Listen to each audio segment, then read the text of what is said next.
so much, sir. Thank you. Thank you. Mr. Thurman, good to see you again. Rick Hodgkins, disability rights advocate, activist, and extremist. While I do live on Section 8, a cost of living adjustment every year is needed because the price of food's going up, and obviously the price of fuel to get that food to where it needs to go, from the factories to or the farms to the grocery stores. I also get a grant. I also get the energy assistance program from my utility company. And, you know, I've gone, like, for those of you who are familiar with Loaves and Fishes, which is just a hop, skip, and a jump from the Capitol here, I can get lunch there, but no other meals. And while there are food closets available, there's a limit as to how many times you can visit them. And it's mostly canned and or packaged foods. And regardless of whether anyone would disagree with me or not, I think it would be foolish for the last governor and this governor to say that those are the harsh realities you have to live with. You need to make it, you know, you're darned if you do, you're darned if you don't, type of thing. You know, it just makes sense. And for people that, you know, need to eat healthy, I mean, if either you do the COLA or you let us get on food stamps, it's going to have to be one thing or the other. Thank you. Thank you. Thanks. Deborah Doctor, Disability Rights California.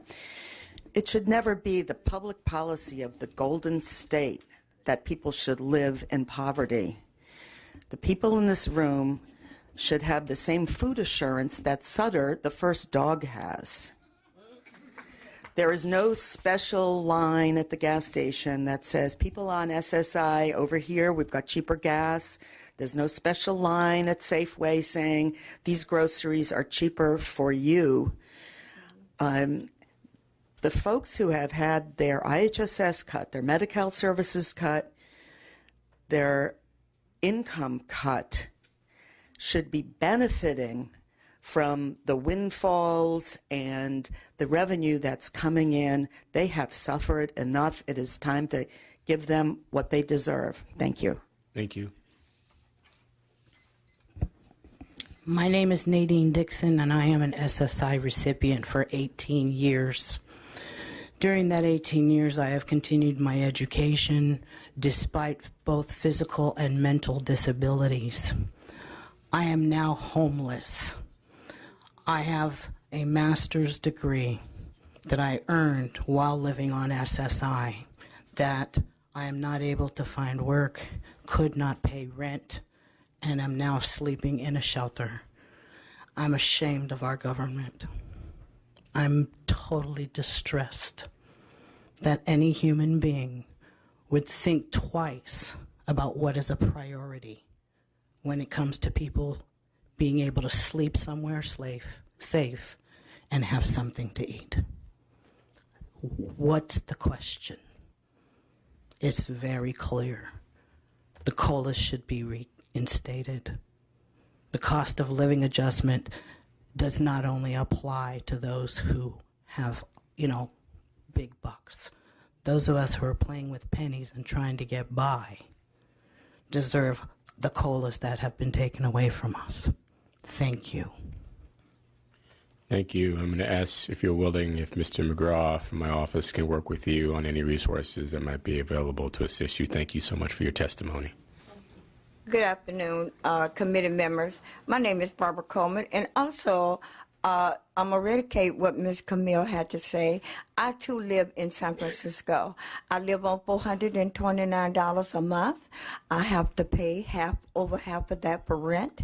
I live in the worst part in the Tenderloin area, which is Hyde Street, Turk, Eddie, all that is really, really high stressed. All kind of people come and congregate. I'm afraid sometimes to even come out the front gate. And in between, I live in between Hyde Street and Leavenworth, across the street from the state building, across the street from the federal building. And I see my people coming to work every day dressed in their nice suits and everything, but they're even afraid to walk on that side of the street. I'm also afraid to go out, but I also want to let you know a little bit of how I live in San Francisco. With the $429 that I receive from SSI, I live alone in a studio apartment, and it's a pretty nice place to live, but when you come out the door, it's really dangerous. I have to rely on St. Anthony Foundation for the rest of my food because of over half of my money goes for rent, and I don't have anything else. They have a clothing department that I also go to. I don't go shopping. I go shopping at their clothing place. So I really, really wish you all would consider reinstating some of the funds that you've taken away. Thank you for listening. Have a good day. Thank you. Hi, my name is Secret Peoples. Don't tell nobody, it's a secret. And I'm with the East Bay Housing Organization. I'm also a residential leader in my community, and that's in Oakland, California.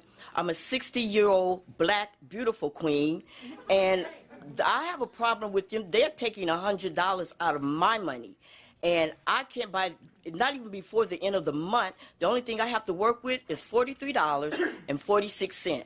I'm too old to be out there trying to sell my body or trying to sell drugs illegal, because when I go out there and have that in my mind, I'm taking penitentiary chances. I'm not trying to do that, and I'm not trying to think about that. So I'm asking you, please, and the people that could not be here, I'm speaking for all these people, because I believe in myself as well as you guys, and I thank you for taking the time out to hear us. But please, please, take the wall down for poverty. Thank you for your time, and have a blessed day. Thank you. Hello, I'm Doshelle Raybon, and I'm here to speak and be a voice for the SSI, the disabled, the ones who don't have voices, that's handicapped and disabled in their beds and have something to say but ain't able to. I live in Oakland, East Oakland, one of the highest gang areas they have right now, and you've seen it on TV a couple of days ago. Shooting every morning. I see bullets casings outside my door. I'm homeless, quote unquote unhomeless, but I live with someone because my income is only $889.40. I have to provide for the things that I need. I never want to get things that I want because it's not going to be possible in the recession need to be tore down. The walls of recession need to be tore down because our benefits are not able to get anything that we really need. We can't, I'm not even on housing. Every time I go on housing, I'm still on a waiting list to be placed for over 5 years. Okay, come on, where's the quote? Where's the answers at? I'm also disabled mentally and physically. I've been had a stroke, congested heart failure behind stress in the recession that we have. Okay, and so the ones that I'm speaking for is because if I'm not speaking for the ones who can't say what it is that we haven't doing, where's the money and why can't we get 100% of our money back? I'm not able to even pay for our medicals, our medical, and all this here, it all comes in a ball of confusion because I'm not understanding where it goes and what we're doing with medical. It's supposed to be Obama medical, but it doesn't pay for our pills. Could I get you to make your final comments, please? Okay, our final comment is this. Can we tear down the walls of a recession and give us 100% of our money back, medical, physical, and disabled? Thank you. Thank you. Chair Thurman, member of the committee. My name is Chris Jensen. I'm here on behalf of Resources for Independent Living. We are also a member of Californians for SSI, and I'll be as quick as I can. This morning, the California Budget and Policy Center emailed out a fact sheet, and I'll just read one sentence from it. Studio apartment rent exceeds 1/2 of the SSI grant in all 58 counties and is higher than the entire grant in 15 counties. I would also like to add that any time you do not provide a COLA, you are in effect making a cut because of inflation and the costs go up. No COLA equals a cut. And the last thing I'd simply like to say is that the people who rely on our social safety net to live independently in the community have borne the burden of austerity so that our budget, California's budget, can recover and come back. And it is now time to lift that burden. Thank you very much. Thank you. Hello, my name is Angel McLean, and I'm an advocate for St. Mary's justice, rights and justice. And I basically want to speak on my own situation and others like me that participate in the St. Mary's Center. I am also a recipient of SSI. My rent is like $800, so that leaves me $89.40 in order to buy food and all the other necessities that I need to survive. I am also a diabetic. I am on a special diet. I can't afford to take care of me properly off of $89.40 a month. I mean, that would include, transportation and everything. I can't do it. And we're not here begging for anything. All we're here to do is to ask you to replace what you took away from us. Thank you. Thank you. My name is Andrea Jones, and I'm also a recipient on SSI. I live with my mom. She has diabetes and redness in her eyes. She relies on me for transportation, and my money goes all there while she pays her rent. I'm also a diabetic, and we need fiber and fruits and things to go with our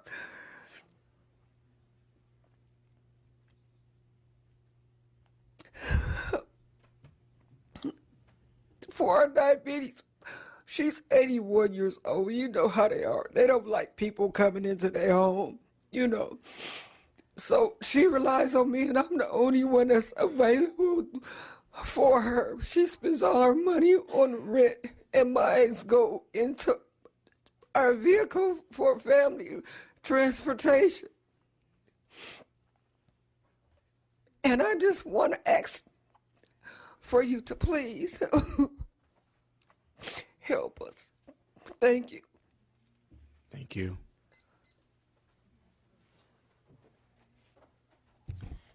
Mr. Chair and members, Monica Miller on behalf of the Jewish Family Services of Los Angeles under the umbrella of the Jewish Public Affairs Committee of California. We really encourage the committee to restore this cut. It's really important to this community. They've suffered a lot of cuts over the years. It's time for us to get them back to where they were even 5, 6, 10 years ago. It's really important that we look at this, and we really encourage you to adopt this restoration. Thank you. Thank you.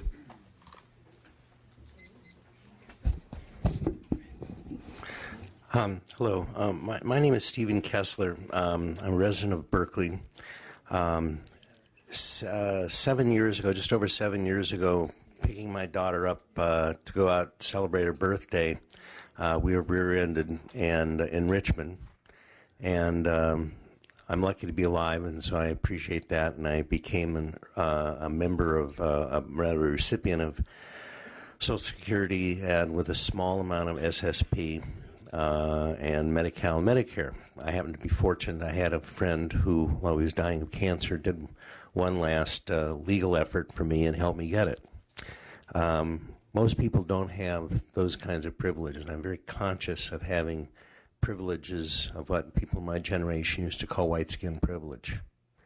And I'm furious that those of you who may agree with me aren't making life a bit more uncomfortable for the governor.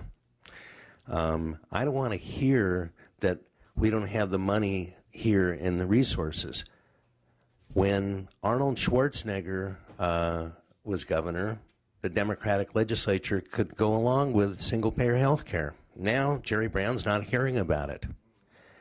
There is an enormous amount of wealth in the wealthiest state and the wealthiest country in the history of the world, and you've got to go for it. And join us and mobilize and know that you're going to get supported and demand support. Thank you. Thank you.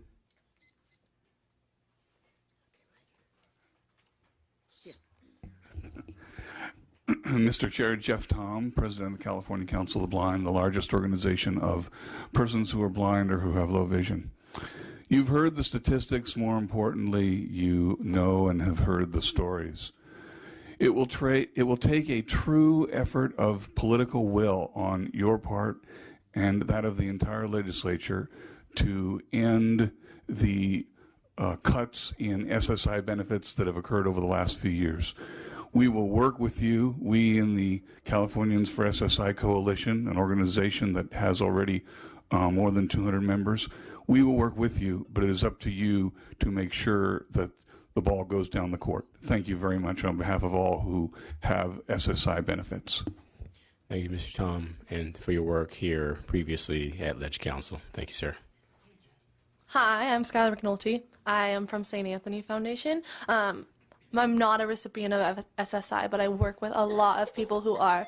Many of the people who come into our dining room, which we serve 2,500 meals a day out of, are on SSI and SSP, and it's so hard for me to watch so many people just struggling to make ends meet just because they don't have the funds. A lot of them are paying 80% of their income just to housing. For this reason, SSI just needs to be increased to poverty level at least.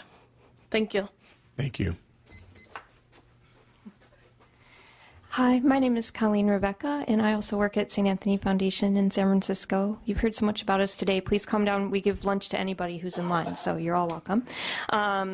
I wanted to present, we've been doing an online petition collecting names of Californians. We've got about 1,700 names. Not a big enough bus, but we brought them all on paper of folks who are in support of the proposition of increasing SSI and bringing back the COLA. So I have that. And I just want to say that, you know, I spend my days in the Tenderloin with folks like Barbara and Camille, and you know, a typical day for me is someone with a walker when I'm walking down the street will come up to me and say, "Can you tell me, is this month one of those months with 30 days in it or 31?" And I'll say, "Oh, you know, it's 31," and I'll say, "Why?" "Well, because I've already run out of money. I'm on SSI, and I'm really hungry, and I also need to buy toilet paper. And I just need to know, do I need to make it one extra day? Is this one of those months with the 31? That's a typical thing that we hear, and that needs to stop. This is California. We have a choice. We have a choice to make, and we can do much better than that for our seniors and people with disabilities. Thanks. Thank you.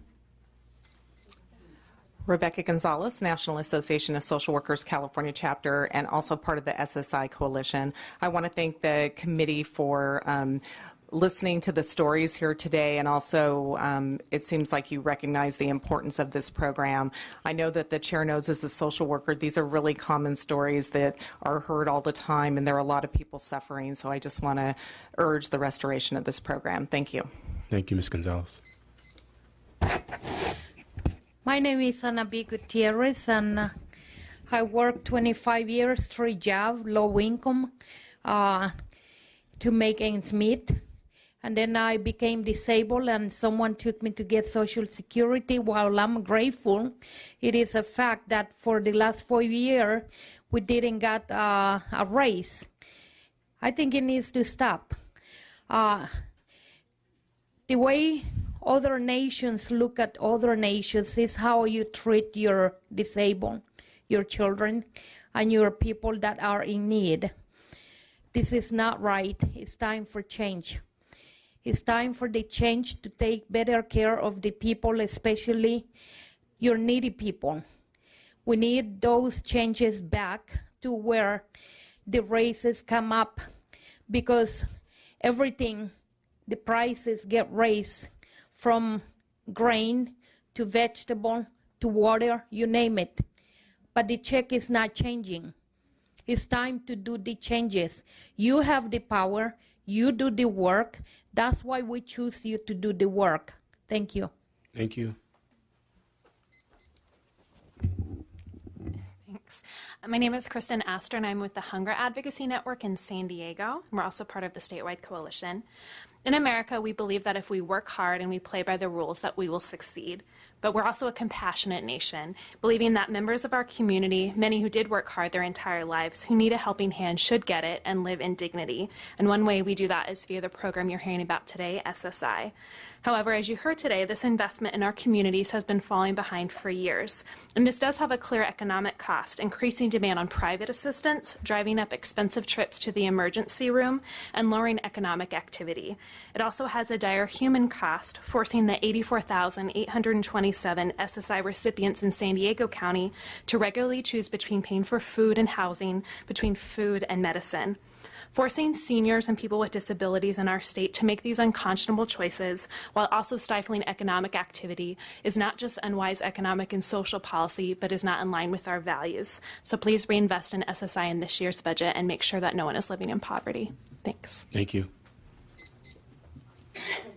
Hey there, my name is Sarah Palmer and I'm with the California Association of Food Banks. We represent over 42 food banks across the state, both of which are in your district. I wanted to thank you for your comments, and I feel really happy today that you both are so interested in this issue.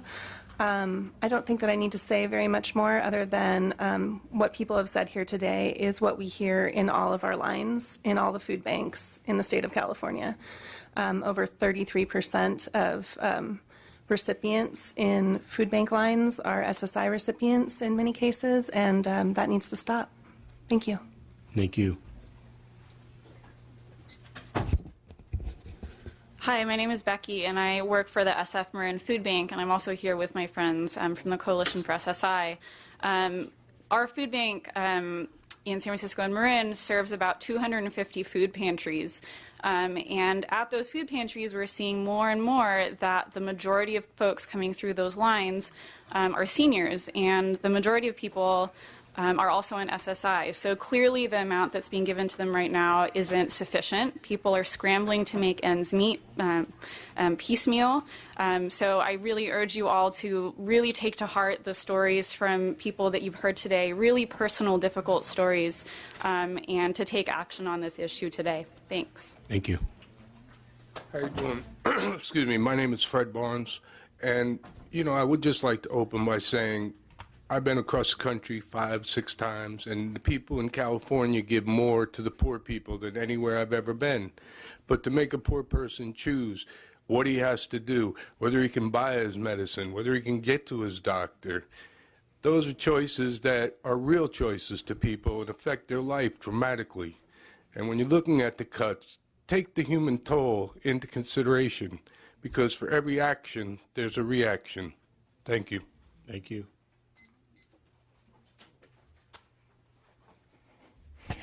My name is Judy Jackson. I taught school, special education in the state of California for over 20 years. And then I got breast cancer on both sides. And I was told when I went back to work that I couldn't be hired because I could no longer do yard duty. It had nothing to do with teaching. It had to do with the fact that I also have COPD and couldn't be out in the wintertime. I get partial SSA as well as SSI, but it's still not enough. I visit the food bank regularly. When I broke my glasses a month after I got new ones, I had to wait 2 years to get a new set of glasses because I couldn't afford to have them fixed. These are real things that real people are facing, and you've got to do something about it. Thank you.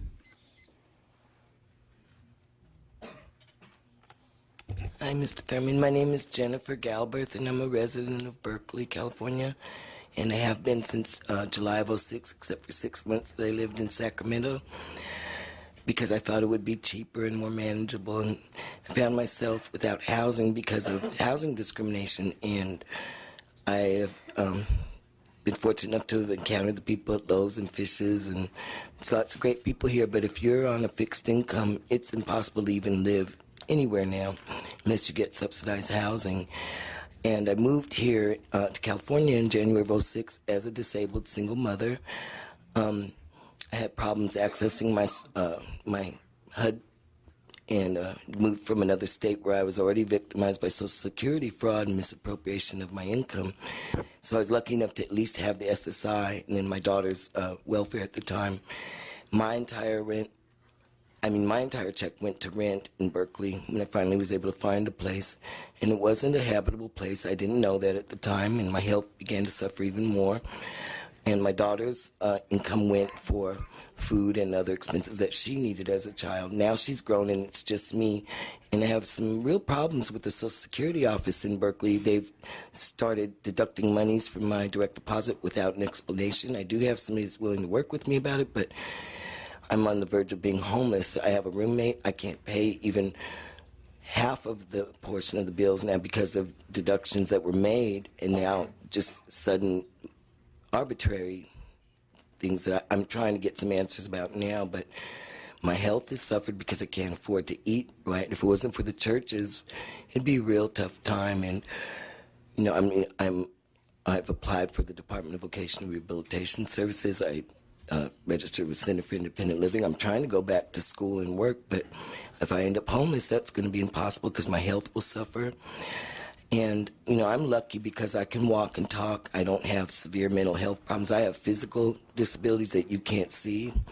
But I've met people that have died in the streets in Berkeley, California, you know, who they had income, but there was no housing for them. It's just really, there's a lot of hypocrisy going on, and if you don't know the right people or have been on a wait list forever, and I'll be turning 55, so I have a little hope to get in maybe senior housing, but it's really, I think that right now people are stealing from the poorest of the poor, and they sometimes act like, well, if you're on SSI, you're not credible, and I am supposed to be getting Social Security, Disability, and SSI. I'm just lucky to get anything right now, but they treat you like you don't know what you're talking about. And I've read a lot of ADA and Social Security law, and there's so much naivety, and a lot of times people won't advocate for you if you might know a little more than them or if they think it's going to rock the boat. Could I ask you to make your final comment, Well, please?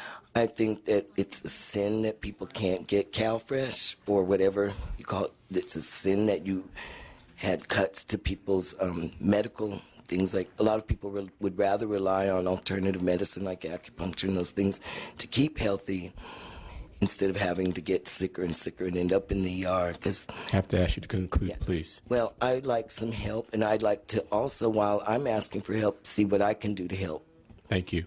Thank you. And can I get a card for you? Yes. Okay. Nice. Mr. McGraw is here, and we could follow up after today. Thank you. Thank you, Chair, members of the committee. My name is Kiyesha Nzui. I'm here on behalf of, this got really tall, California Hunger Action Coalition and Alameda County Community Food Bank. And for about the past 5 weeks, the food bank has been surveying folks who call our helpline who also receive SSI so that we can start measuring the human toll that about $1 billion in savings has taken on our clients. So I just wanted to share a couple of quotes and a couple of things that we learned. Sharon said, they give you enough so you can stay alive but still struggle and be in pain. It's not enough to have any quality of life. And Benny said, I don't feel like the world or society has been fair to me at all. I worked hard for years. I did what I was supposed to do, yet every day is hell for me. I'm scared to death. And so we asked folks, what would $100 more mean to them? And these are just a few things. Being able to eat more nutritious food and stay healthy. Clothing. I haven't bought things like that for myself in 4 years. Shoes for my grandson. Or I would finally be able to save some money. Could I ask you to make your final comments, please? Thank you. Thank you all for being here today. My name is Sister Marilyn Meadow, and I work at St. Mary's Center in Oakland. For 11 years, I was on the board of the Alameda County Community Food Bank.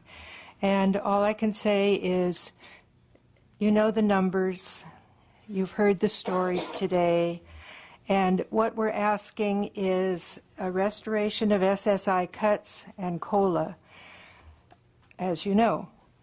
I'm reminded today as we go through the halls of this wonderful building I've heard our president say a number of times, I'm doing something because it's right. And I believe Governor Jerry Brown has said the same thing on occasion. So what I'm asking, what we're asking today, is that you consider our requests because it is the right thing. And I thank you. Thank you. Good afternoon. My name is Guitar Whitfield, and I'm here through the St. Mary's Center, and I'm here to speak from the trenches. I'm speaking for the people who I know who live across the street from me in the park and at the center where they get fed. And so I'm here to speak for them. I'm also here to speak for the people that come to the St. Mary's Center, which I help to feed them. There's one particular lady that came to me crying because her grandchildren didn't have any food. Your job is here in a nice atmosphere. Mine is not. Mine is out there in the trenches. So I'm here to tell you what's really going on. Babies, ladies coming to me, grandmothers crying. You heard all these stories here. They are like true stories, I believe, because I experienced this stuff. And I just want to ask that you do some of the things, do what you can do. I'm out here doing what I can do. I'm advocating now. I didn't want to be here. I was asked to be here. But I want to be here because it's the thing to do. And I'm just asking you, from your position, do the thing that's the thing to do, please. Thank you.